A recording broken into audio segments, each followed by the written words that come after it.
E aí, gente, vamos lá, mais um vidinho para gravar. E dessa vez vou falar sobre uma descoberta arqueológica que ocorreu em Stonehenge, a nossa querida e amada Stonehenge. E eu vou confessar que dessa descoberta aqui eu só fiquei sabendo porque eu vi uma chamada em um canal do YouTube, no canal do BBC News. Cadê? Deixa eu mostrar aqui para vocês. Aqui está, eu vi a chamada no YouTube, e eu pensei, gente, porque basicamente fala, cientistas chocados com nova descoberta de Stonehenge. Quando eu olhei, eu pensei, nossa, eu quero me chocar também, então vamos ver qual é essa descoberta aí que chocou os cientistas, no caso, os arqueólogos, não é mesmo? E é sobre isso que eu vou falar aqui com vocês nesse vídeo, e eu prometo que, de fato, é uma descoberta legal. E assim, por mais que eu queira ficar chocada também, eu adoro esses títulos, cientistas chocados. Apesar do título, a descoberta é sim bem interessante. Ao nível de chocar, não sei, vocês tirem suas conclusões aí nos comentários.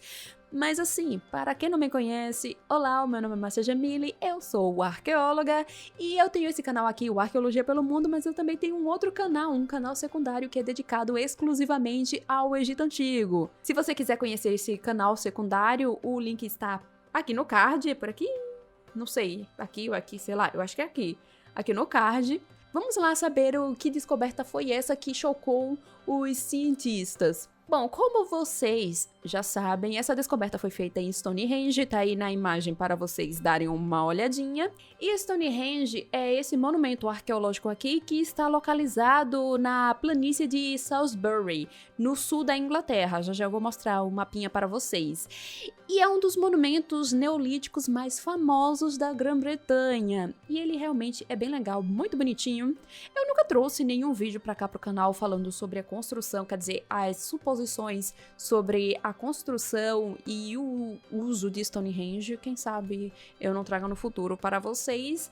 Mas é basicamente ele aqui. Aqui está a localização do monumento, a Inglaterra, o país de Gales está aqui do lado e saber a localização do país de Gales é importante aqui para o nosso vídeo. E aqui é uma imagem aérea de Stonehenge. O monumento tá bem aqui no centro, tá? E a sua datação, ela está em torno de uns 5.000 anos atrás. E ao longo de 2 milênios, esse edifício arqueológico, ele passou por algumas mudanças, além de algumas adições à sua composição geral. Ou seja, o que vocês estão vendo aqui agora, provavelmente não foi o que os idealizadores desse monumento pensaram a princípio. Ele sofreu uma série de intervenções. É mais ou menos como se fosse a sua casa. A sua casa, se você gosta de fazer algumas reforminhas, de algumas adições, é quase isso aqui, tá? O que você tinha a princípio da sua casa provavelmente não é o que tem agora. É tipo, imagine só, se sua casa é da época dos seus avós, o que eles criaram lá no passado provavelmente não é a mesma coisa que vocês podem ver agora, não é mesmo? Então, é a situação aqui de Stonehenge. E de acordo com o site oficial do monumento, estima-se que Stonehenge foi construída em 3 etapas. E que as 3 fases de construção exigiram mais de 30 milhões de horas de trabalho. Pois é, gente. Inclusive, no site deles tem um resuminho sobre cada estágio de construção, caso vocês queiram ler. Deixa eu ver se eu consigo abrir o site deles aqui.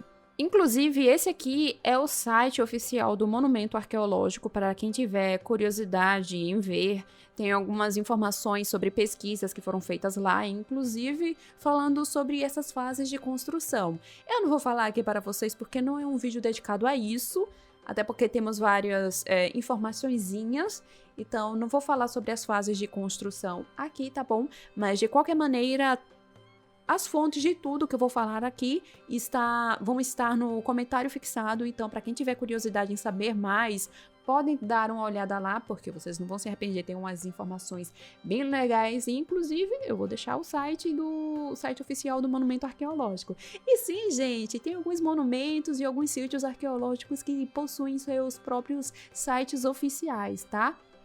Então vocês podem dar uma olhada e se divertir muito vendo curiosidades históricas. E em relação à construção, aliás, em relação aos motivos desse monumento ter sido construído, existem suposições baseadas em estudos arqueológicos. Então, as propostas vão desde um uso astronômico até mesmo sacrifício humano. E assim, de acordo com as notícias que falam sobre a descoberta que foi feita recentemente, os arqueólogos sabiam que algumas dessas pedras aqui que vocês estão vendo vieram do país de Gales. Lembram que eu falei, esse país aqui é importante para o nosso vídeo? Então, alguns arqueólogos, eles sabiam que algumas dessas pedras aqui que vocês estão vendo saíram do país de Gales e foram transportadas por cerca de 200 quilômetros até o local onde o monumento foi erguido. Ou seja, cadê o nosso mapinha aqui? Temos aqui a localização de Stonehenge e aqui temos o país de Gales. Então essas pedras foram retiradas de algum lugar daqui e levadas até aqui onde o nosso querido monumento foi erguido. Pois bem, porém, é onde entra a descoberta que eu vou comentar aqui nesse vídeo. Uma descoberta que faz parte de um estudo que está sendo definido como impressionante. E no caso, como diz lá o vídeo da BBC, chocou os cientistas. Tá, mas sem enrolação, basicamente o que rolou é que esse estudo revelou que um dos megalíticos, que são as pedras gigantes, um dos megalíticos centrais de Stonehenge não é originário do país de Gales, e sim da Escócia, derrubando uma teoria centenária. Aqui o que vocês estão vendo é uma das fotos de uma dessas pedras que compõem Stonehenge. Não sei falar se é exatamente a pedra que eles citam no artigo, a pedra que acabou virando a chave dessa descoberta, não vou saber falar sobre isso, mas é basicamente isso, eles descobriram que teve pedra ali que não saiu do país de Gales, e sim da Escócia. Vou até preparar aqui o mapa para vocês, porque daqui a pouco eu vou precisar usar esse trem, né? Essa imagem aqui que vocês estão vendo, eu retirei de lá do artigo, e segundo as informações que foram liberadas, foi descoberto através de uma análise que a maior da Pedra Azul de Stonehenge foi arrastada até o local onde está hoje, vindo do nordeste da Escócia a uma distância de pelo menos 750 quilômetros. Para mim aqui tá bem pequenininho, mas para vocês eu acho que vai estar ok. Vai dar para ver. Mas explicando rapidamente, a pedra azul, esse é o termo mesmo utilizado, é em inglês bluestone, e é um termo genérico que se refere a tipos de rochas não encontradas na região, no local ali, não é nativa daquele local. E no caso aqui, no desenho disponibilizado pelos próprios pesquisadores, essas aqui são as pedras azuis. E aqui eles separaram por cores. Temos essas pedras aqui que são do próprio local. Essas pedras azuis aqui são do país de Gales. E essa aqui, vermelhinha, eu vou aumentar. Aliás, eu acho que eu trago uma imagem maior para vocês, não sei. Mas vou aumentar de qualquer forma. E essa vermelhinha que vocês estão vendo aí na imagem, essa é a pedra azul que é advinda da Escócia. Aqui é outra imagem apresentada pelo artigo. A pedra em questão está bem aqui onde eu estou apontando. E ela é... Essa pedra do altar, que está sendo chamada aqui de pedra do altar, ela... Aliás, deixa eu aumentar aqui para vocês verem melhor. Pronto, assim fica melhor para visualizar.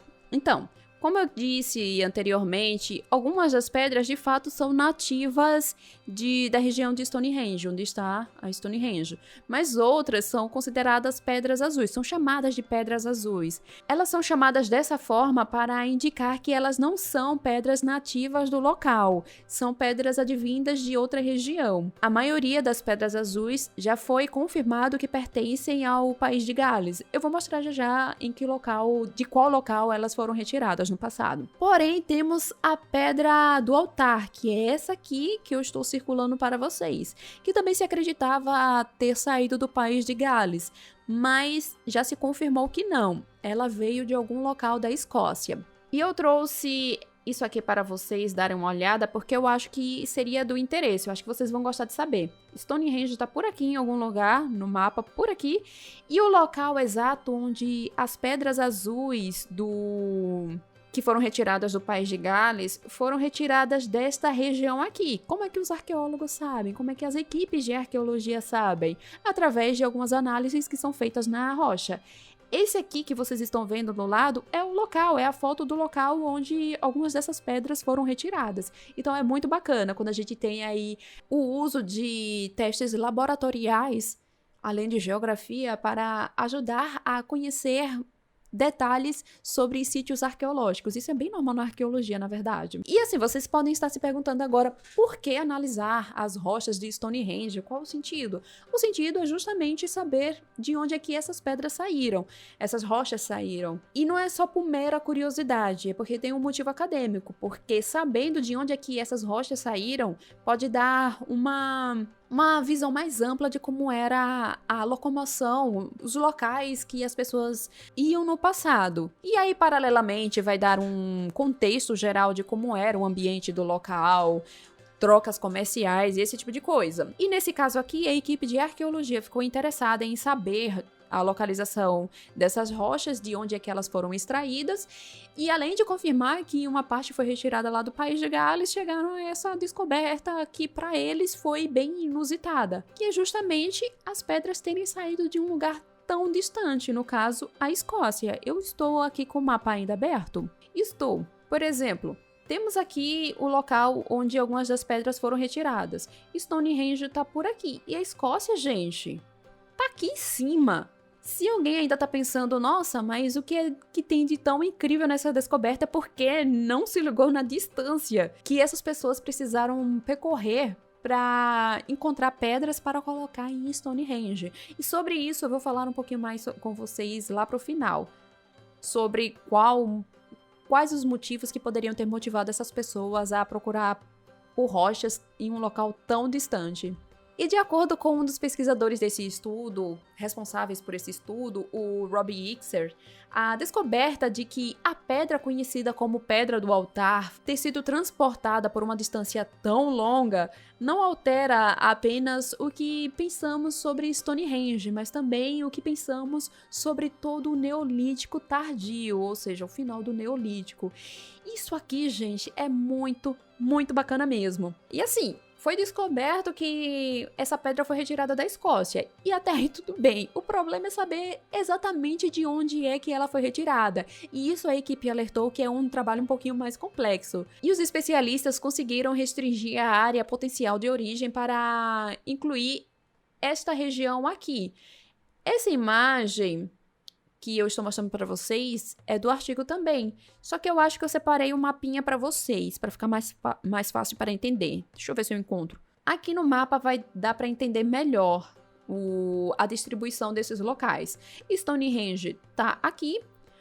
Aqui está o local do País de Gales, onde algumas das pedras foram retiradas. Lembrando que a maior parte das pedras foram retiradas daqui da própria região de Stonehenge, tá? Foi tirada dos arredores.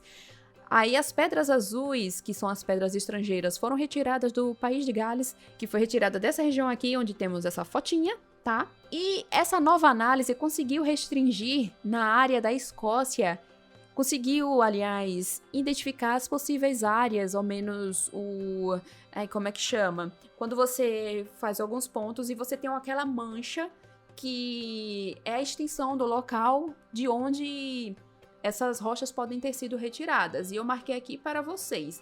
Todos esses pontos aqui mostram os possíveis locais. Então, provavelmente, a pedra azul, ela foi retirada, coloquem aqui, imaginem um círculo.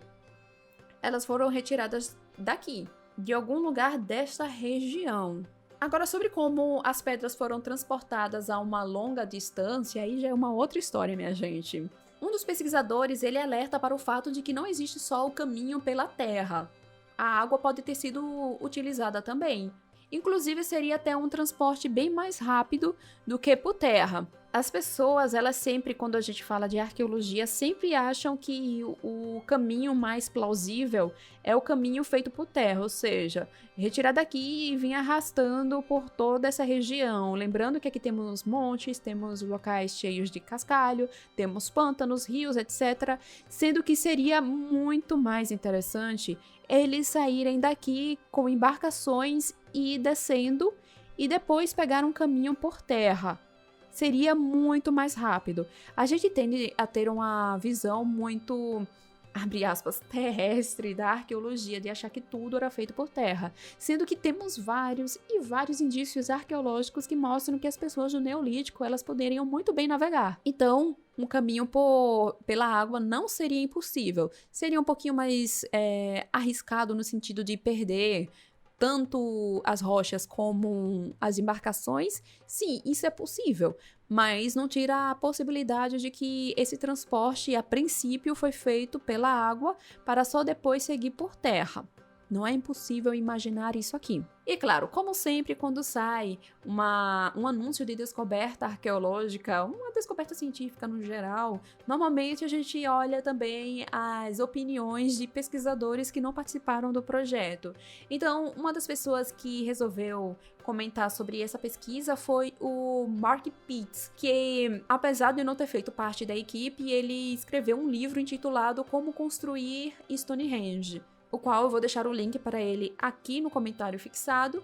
E em uma entrevista para o The Guardian, ele afirmou que é muito mais provável que as pedras tenham sido transportadas por terra. E ainda complementou falando que, embora esse processo levasse muito mais tempo, ele acredita que o transporte terrestre iria dar àquela rocha uma carga simbólica muito maior, uma carga afetiva muito maior. Afinal de contas, você passaria muito tempo com aquele pedonho lá gigante, então você meio que adquiriria um certo sentimento por ela, de não só de fascínio, mas também aquilo de aproximação, já que você teria aquela carga simbólica de carregar ela por quilômetros e mais quilômetros. É uma suposição dele, mas para mim nada impede que, a princípio, essas rochas elas foram transportadas por água.